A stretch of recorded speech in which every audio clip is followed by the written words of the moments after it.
pergunta que você fez no início, o que é o projeto de vida? Voltamos para ela. Nós estamos o tempo inteiro em crescimento. E o nosso ser, mesmo que a nossa mente não saiba, está buscando a consciência, a unidade, está buscando o equilíbrio. Todos nós buscamos o equilíbrio o tempo inteiro. E aí, se você é uma pessoa cética e não acredita nisso, aquele fulano não está buscando o equilíbrio, né? Olha pela natureza, percebe pelo seu próprio corpo. Se de repente você tem um corte, é você que manda fechar aquele corte? Então não é você. Tudo está se movimentando, assim como a fisiologia, né? É a homeostasia. Tudo indo para o equilíbrio. Também as nossas emoções, elas estão o tempo todo querendo equilíbrio. Quando você tem uma coisa mal resolvida, você fica o tempo todo com aquilo ali aqui, né? Pode dar uma úlcera, pode dar um problema no seu fígado, você fica doente, você fica mal, fica com dor nas costas. Por quê? Porque aquela energia, ela está no seu corpo se manifestando porque ela já passou pela sua mente, já passou pelas suas emoções e ela está no corpo dizendo, pelo amor de Deus, resolve isso. Entendi. E aí você precisa resolver com a pessoa, você precisa falar, por isso que existem as terapias, né? Existem tantas possibilidades, os amigos, né? Que às vezes são ótimos terapeutas, que você conta, chora, daqui a pouco você está bem. Então o projeto divino é justamente essa força de atrair as situações que você precisa para desenvolver as virtudes, que a sua alma vai ficar mais em paz. Por exemplo, se você é uma pessoa que julga muito, você vai atrair tantas situações para que você aprenda que julgar só te traz dificuldades, chateações. E aí você começa a ser julgado, por exemplo. Já tem um mestre antigo que já dizia isso, né? Não julgueis para não ser julgado. Por quê? Porque quando você julga muito, você precisa provar um pouquinho do que é ser julgado para perceber que aquilo ali não é uma frequência boa, porque não resolve. Você é um canalha, você diz, é você, e fica nisso. Uma briga eterna. Mas quando alguém diz, você é um canalha, você diz, mas fulano, por que você está dizendo isso? Nós não somos amigos. Me perdoa. Eu não queria, não tinha intenção de fazer isso com você. Você é uma pessoa muito importante para mim. Você aprendeu a compaixão, o perdão, essas virtudes, aí acaba o problema. Só que as pessoas que eu falo, nós somos ignorantes em muitas coisas. O que devemos fazer? Devemos brigar. Isso eu não admito, e fica brigando o resto da vida, e vai sofrendo, vai ficando doente. Tem outras possibilidades. A compaixão, o amor, a gratidão, o perdão, paciência, essas virtudes nos liberam de tudo. Esse é o projeto divino, para você chegar lá. Entendi. Então, assim, pelo que eu entendi, parece que existe uma inteligência superior. Exatamente. Que ela vai te trazendo essas situações, essas oportunidades de aprendizado para que você desenvolva essas virtudes. Exatamente. É uma inteligência... Como é que você chama essa inteligência superior? A gente tem que dar nome a tudo, né? Chato, né? Não, você não precisa, foi só uma Pode pergunta. chamar de várias coisas. Inteligência divina, inteligência cósmica, tudo que você possa imaginar, é só você sentir. Olha a natureza. Miguel, perceba aquela lagarta. Se ela não virasse borboleta normalmente, você não soubesse disso desde pequeno, alguém dissesse para você, aí, tá vendo aquela lagarta ali? Vai virar um bichinho todo colorido, ainda vai voar. Super sensível, você vai dizer, pô, tá me enganando, cara. Não é verdade? Isso não é verdade. Detesto enganações. Aí, de repente, aquela lagarta vai lá naquele casulo, naquele processo, fica toda colorida, pintada certinho, não tá nem borrada ela. Quem pintou? Quem pintou? Então é tão maravilhoso esse projeto divino. Então nós somos um pouco lagarta virando borboleta. Todos nós queremos liberdade, queremos voar, né? Queremos ser mais leves. Ser mais alegres. Mais alegres. E que as pessoas olhem para nós como olham para a borboleta, né? Quando você vê uma borboleta, você está cansado de ver borboleta, mas o que você fala? Não sei o que. Ai, borboleta, Que linda! Toda vez é isso, né? E você acha que existe esse desejo comum de ser feliz, que todas as pessoas têm? De onde é que vem isso? Eu acho que sim. De onde é que vem isso? Do início de tudo. Do início de tudo. Pega as crianças. Porque até as pessoas que eu te pergunto isso, porque conheço pessoas que têm uma vida sofrida, que têm uma vida difícil, mas querem ser felizes. Mas elas já esqueceram. E elas não acreditam mais que podem ser felizes, já esqueceram. Né? Então precisa resgatar, precisa fazer muito fogo sagrado ou várias outras técnicas. Eu não estou puxando, sabe, a sardinha só para o meu lado, não, porque existem técnicas maravilhosas também que fazem isso, porque hoje nós estamos numa época em que as pessoas estão cada vez mais conscientes. E as pessoas que estão infelizes, elas estão cheias de roupas, né, pesadas, e elas não estão tendo a consciência de que elas podem tirar, de que existe aí um projeto divino. Eu trato pessoas que dizem assim, eu acredito muito em Deus, ou então são devotas de Nossa Senhora e tal, né? E eu falo, que bom. Aí eu pergunto, mas então, a senhora tem fé? E ela diz, sim. Então, tudo que está acontecendo na sua vida deve ter um para quê. Porque Nossa Senhora não ia deixar, né, de te proteger. E aí eu já fico em dúvida. Por exemplo, quando a minha mãe diz, cuidado, o Rio de Janeiro está perigoso, e eu adoro o Rio de Janeiro, acho que está lindo, né? Claro que está perigoso, mas é onde eu passei, eu não fui assaltada, não aconteceu. Você precisa ir para algum lugar, né? Aí eu falo para ela, mãe, Nossa Senhora está me protegendo, porque ela é devota de Nossa Senhora. Fala, mãe, Nossa Senhora está me protegendo. Ela diz, então tá, porque ela não pode ir contra, né? Tudo uma questão de crença, né? Cada um tem sua religião, cada um tem sua crença, todas são bem-vindas quando elas trazem no coração uma força, uma fé de que estou protegido, está tudo certo, mesmo que eu não entenda. Maravilha. E como é que essa coisa de você falar para o mundo inteiro, de você ir na Alemanha, ensinar isso para os alemães, né? Como você falou, são povos, assim, às vezes rotulados até como mais fechados, Mais mais racionais, na Áustria, na Itália. Como é que essa técnica brasileira, como é que você levar isso para o mundo, como é que você se comunica, como é que é? Aconteceu muito naturalmente e é uma alegria imensa. A resposta é essa, é uma alegria imensa. Tudo uma alegria imensa, né?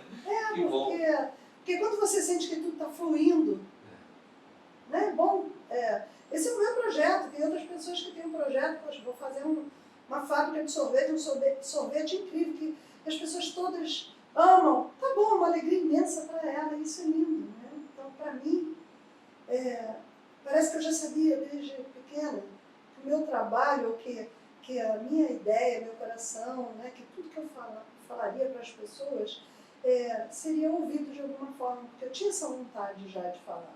Né? Então, bem no início, quando eu comecei a fazer a técnica, né, e eu comecei a acreditar que estamos em toda parte, que não existe distância,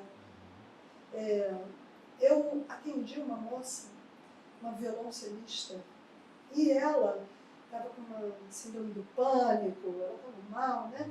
E aí eu consegui ir lá no núcleo da questão dela, com a técnica, né? E ela ficou tão feliz, e ela estava indo tocar na orquestra da Alemanha. E o pai dela era alemão, né?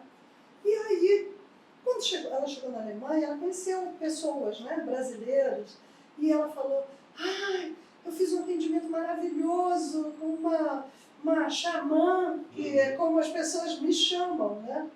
Que é aquela que ouve o chamado, né? Mas eu não sou ligada a nomenclaturas, não. E aí, ela falou isso para uma, e aí ela ligou para mim e disse, Mônica, você poderia fazer à distância? Tem como e tal? Aí eu falei, vamos desenvolver, já que estamos em toda parte. Aí eu fiz para uma, foi ótimo, que indicou outra, E depois indicou uma pessoa que ficou curada de um problema que ela tinha, está tudo no meu livro. Depoimentos de todas as pessoas de vários países, né? Sim. E ela falou, Mônica, eu estou tão grata que eu quero te trazer para a Alemanha, eu quero te organizar aqui, quero que várias pessoas saibam. Aí eu falei, sério? Mas assim, quando tem uma oportunidade eu penso, veio, é para mim, então vai dar certo. Então é porque eu posso. Aí eu fui. Você aceita? Eu aceito. Eu não fico em pânico achando que não vai dar certo, porque se veio a oportunidade é porque eu posso. E aí eu fui.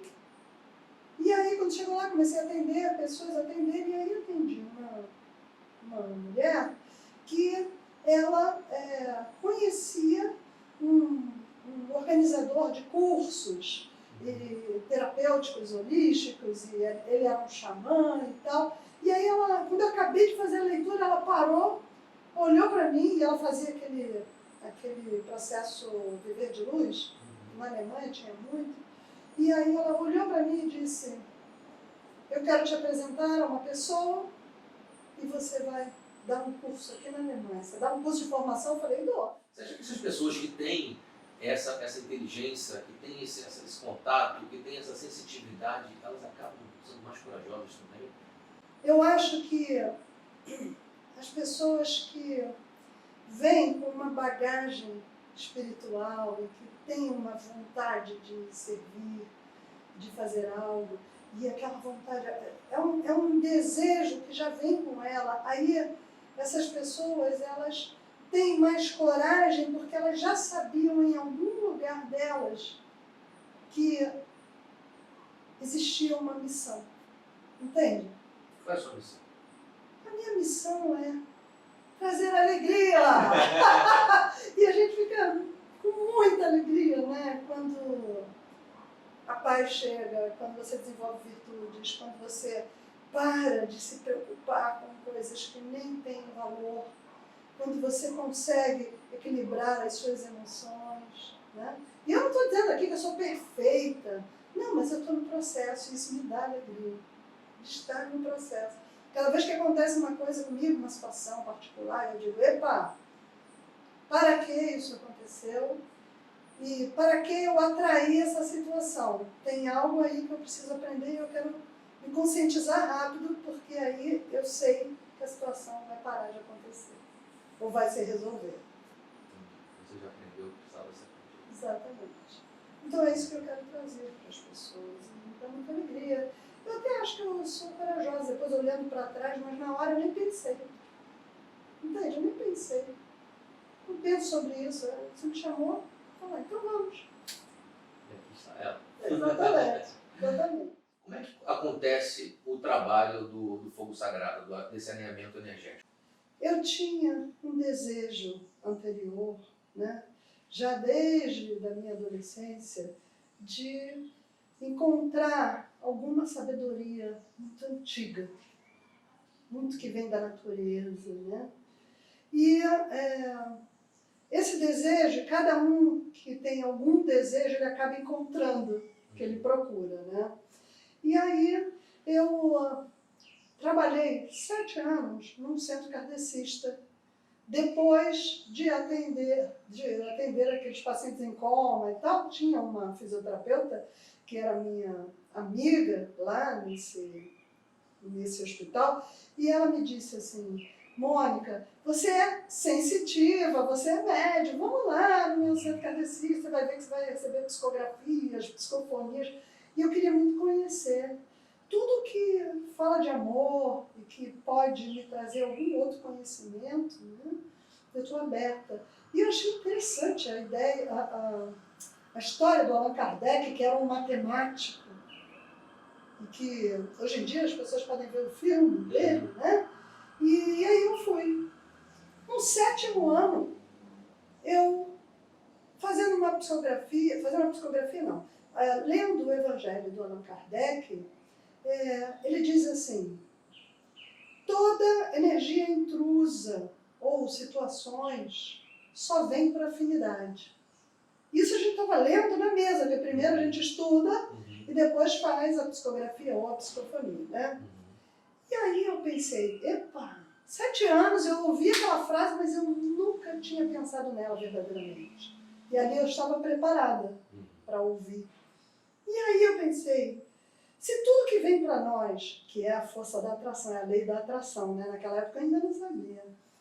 Se tudo que vem para nós vem por afinidade, afinidade é o quê? Algo que nós vibramos, algo que nós sentimos, uma emoção, um pensamento repetido. E aí eu perguntei para a dirigente da mesa, que era maravilhosa, ela já tinha 80 anos. Aí eu falei, posso fazer uma pergunta? Se tudo que vem para nós vem por afinidade, nesse caso aqui, nós estamos captando, né, fazendo, não sei se você sabe o que é desobsessão. Sim. Então, um método de desobsessão, quer dizer, uma pessoa que estava muito deprimida e que trazia com ela espíritos obsessores que influenciavam no campo dela. Né? E aí, o que nós fazíamos? Captávamos aqueles espíritos, falávamos, fazíamos uma diligência desse espírito, né? E eles iam para a luz, e aí essa pessoa melhorava muito. Só que eu comecei a perceber o seguinte, claro que ajudava muito, mas se ela não modificasse, e o Allan Kardec também fala isso, não modificasse internamente, ela chegaria lá de novo com outros espíritos daquela mesma frequência vibratória.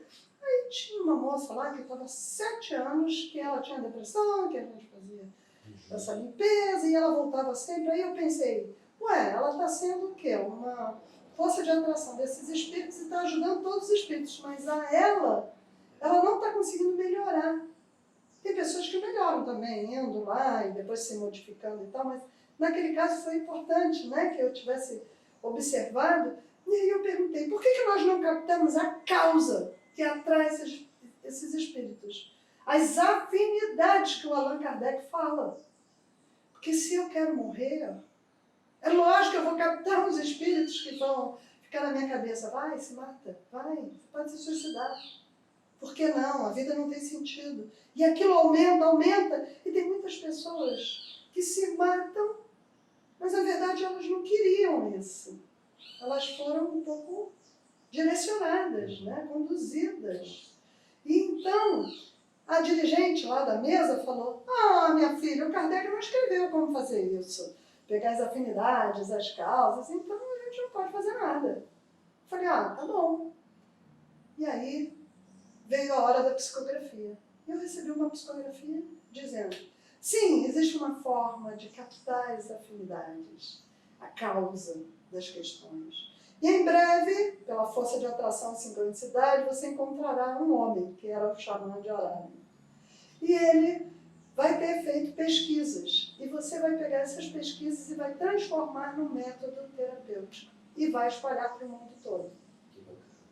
E depois para ler essa psicografia, porque cada um lia, né? Cada um tinha que ler. Na hora que eu li, ai meu Deus, nem eu acreditava. Falei assim, que isso? Aí essa parte de espalhar pelo mundo todo eu não lia.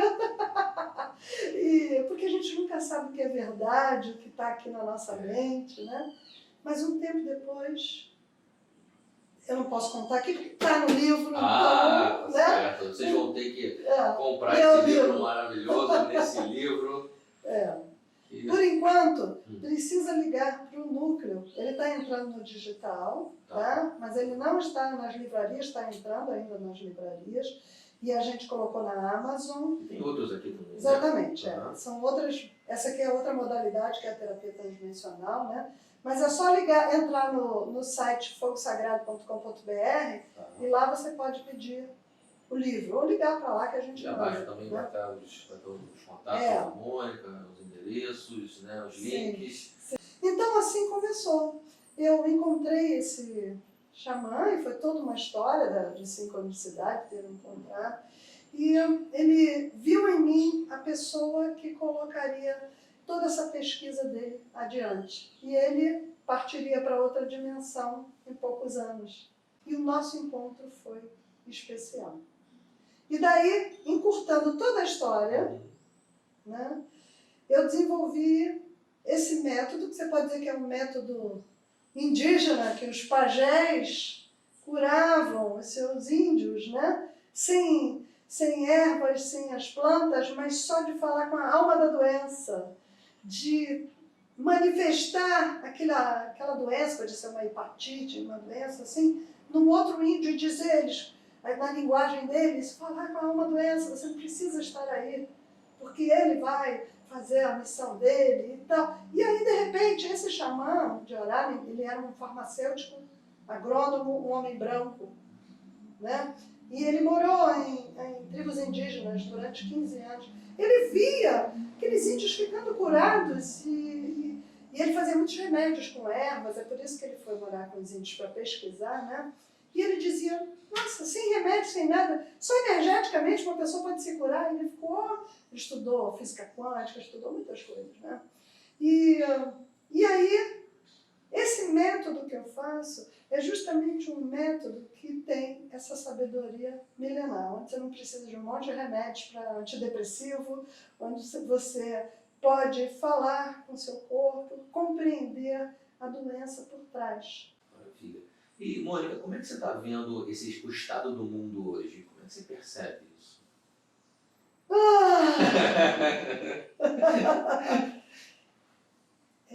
Se nós formos olhar o mundo assim com olhos muito lógicos, nós vamos dizer, isso não faz sentido nenhum. Para que uma guerra? Como que as pessoas aqui, poucas, podem não pensar em outras tantas? Como que alguém pode matar milhões de crianças e mulheres e outros seres humanos? Então você vai dizer, isso aí não tem lógica nenhuma, eu estou triste, estou em depressão e acabou. Mas eu vejo de uma outra forma. Se nós formos estudar a história, na história tiveram tantas atrocidades também, né? Coisas incríveis, né? Que aconteciam, tantas punições e guerras o tempo todo. Então, eu acredito que o ser humano, ele saia, né, dessa energia muito primitiva do uga-uga, eu quero, se defender, para ir cada vez mais elevando a sua força. E quando ele entra no coração, quando ele consegue sorrir, quando ele sente o amor, ele já começa a melhorar. Então eu vejo o mundo, hoje em dia, entrando numa consciência incrível. Por exemplo, esse filminho que nós estamos fazendo aqui, em muitos anos atrás, seria coisa de louco, coisa de maluco. Mas agora não. Agora as pessoas estão ansiosas para saber mais, várias técnicas aconteceram, as pessoas estão se trabalhando e estão vibrando mais, sabe, a paz, a alegria. É claro que ainda existe toda essa sobrevivência, né? Tudo pela sobrevivência e pelo ego. Quero ter o título, quero ser importante. Mas cada vez mais as pessoas estão entendendo que a importância, o valor está em quero ser feliz, quero estar em paz. E eu vejo um mundo assim, então não me apavora muito, não.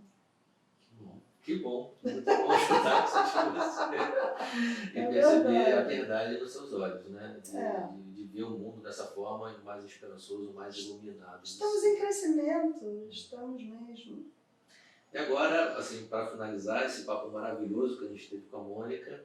Mônica, ideias para salvar o mundo. Quais são as suas melhores ideias?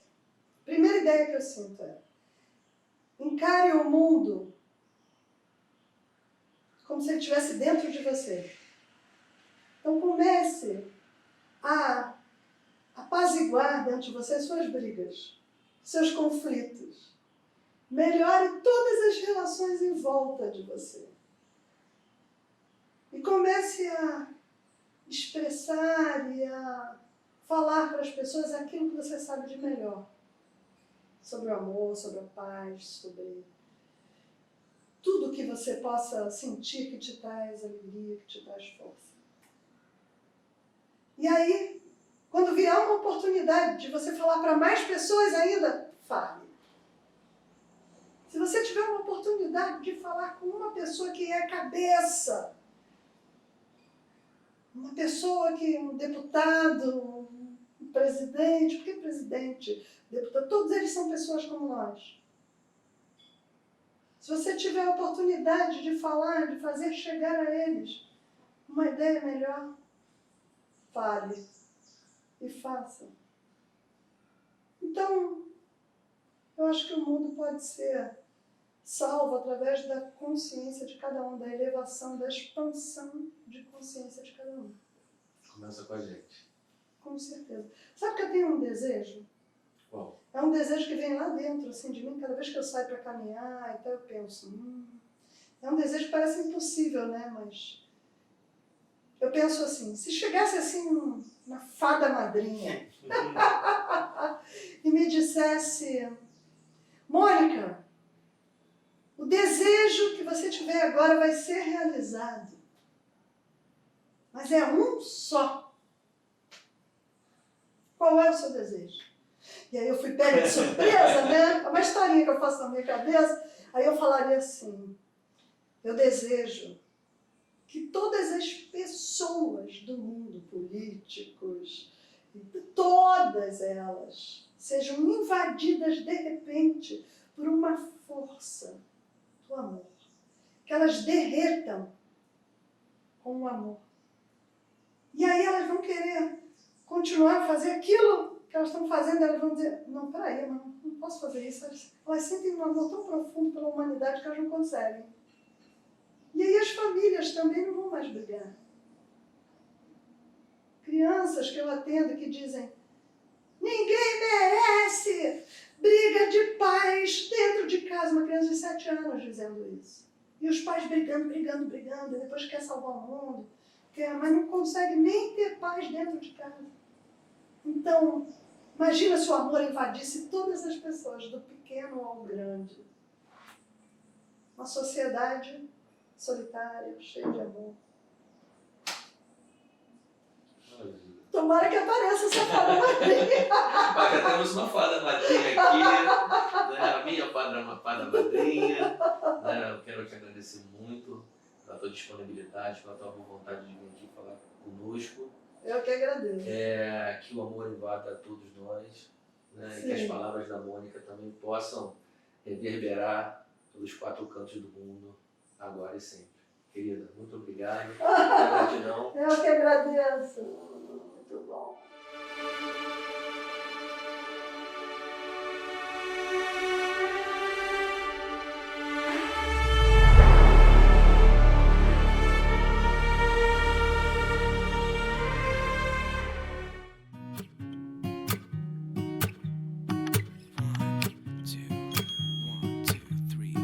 I've been feeling so small.